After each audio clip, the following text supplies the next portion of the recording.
fajama'a ahlahu wa banihi, maka dia kumpulkan istrinya dan anak-anaknya, kemudian dia menyuruh budaknya untuk menjadi imam.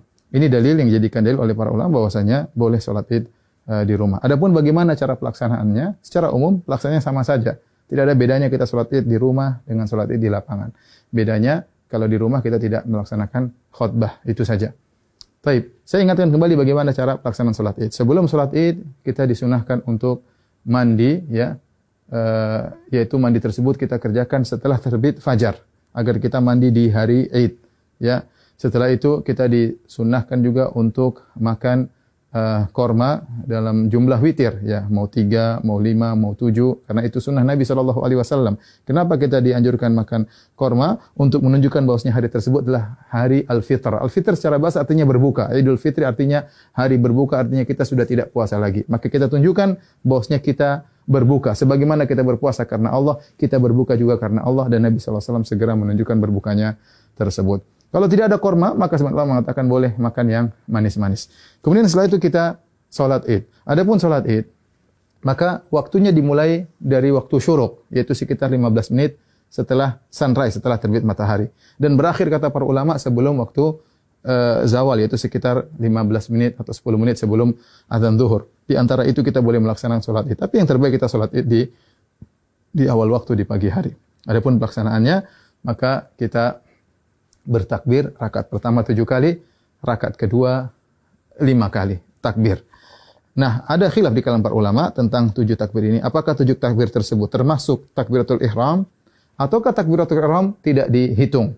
Ya, takbiratul ihram tidak dihitung. Ini pendapat Imam Syafi'i rahimahullahu taala dalam kitabnya Al-Um, bahwasanya takbiratul ihram tidak dihitung. Jadi bagaimana caranya? Kita bertakbir dulu, Allahu Akbar. Ini takbiratul ihram. Kemudian kita baca doa istiftah. Setelah kita baca doa istiftah, baru kita bertakbir 7 yang disebut dengan takbirat zawaid, takbir tambahan. Kita takbir Allahu Akbar. Allahu Akbar. Nah, apakah di antara takbir ini ada doa khusus? Tidak ada dalil ya, dari Nabi SAW. Nabi pernah disebutkan membaca sesuatu di antara takbir-takbir tersebut. Oleh karenanya, pendapat mazhab Maliki tidak ada bacaan. Namun sebagian ulama berpendapat boleh membaca sesuatu seperti mazhab Syafi'i. Kita boleh bertakbir, boleh bertahmid, boleh bertahlil di antara takbir-takbir tersebut.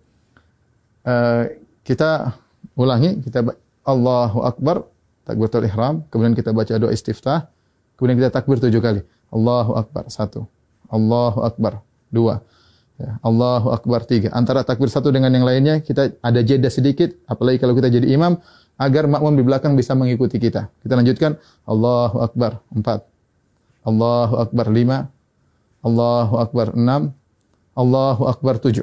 Setelah itu kita ta'awudz, kemudian kita baca Al-Fatihah. Setelah baca Al-Fatihah, kemudian kita baca surat. Nah, surat ini kita bisa baca, disunahkan baca surat Sabbihisma Rabbikal A'la, atau kita baca surat Qaf, ya. Salah satunya sunnah, seandainya seorang baca surat yang lain juga tidak jadi masalah. Setelah kita selesai baca surat, maka kita ruku, Allahu Akbar, ya, seperti biasa. Kemudian kita sholat, sampai kemudian kita pada rakaat, mau naik ke rakaat kedua, tatkala kita sujud, ya, kita sujud, kemudian kita mau bangkit ke rakaat kedua, maka kita bertakbir.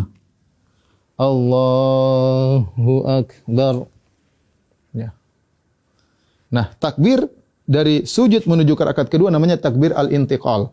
Yaitu takbir perpindahan dari satu rukun ke rukun berikutnya, dan itu tidak dihitung, tidak dihitung. Nah, rakaat kedua kita bertakbir 5 kali. Takbir tadi enggak dihitung, kemudian kita takbir lagi. Allahu Akbar. 1, Allahu Akbar. 2, Allahu Akbar. 3, Allahu Akbar. 4, Allahu Akbar. 5. Kemudian kita baca Al-Fatihah dengan jahar. Kemudian setelah itu kita baca surat, disunahkan kita baca surat Al-Ghasyiyah atau kita baca surat Qaf. Surat Al-Qamar, kita baca surat Al-Ghasyiyah atau kita baca surat Al-Qamar. Kalau tidak, kita baca surat yang lain, tidak jadi masalah. Kemudian kita selesaikan salat kita. Nah, setelah salat, apakah ada khutbah? Jawabannya, Anas bin Malik ketika mengumpulkan anak dan istrinya, beliau tidak berkhutbah. Oleh karenanya, asalnya kita tidak berkhutbah. Namun sebagian ulama seperti Ibn Qasim dari mazhab Maliki mengatakan jika berkumpul banyak orang, maka ada yang berkhutbah, maka itu baik. Tidak mengapa, tidak terlarang, ya. Demikian tata cara singkat ini, semoga bermanfaat bagi kaum muslimin. Semoga Allah menerima ibadah kita. Wabillahi taufik. Assalamualaikum warahmatullahi wabarakatuh.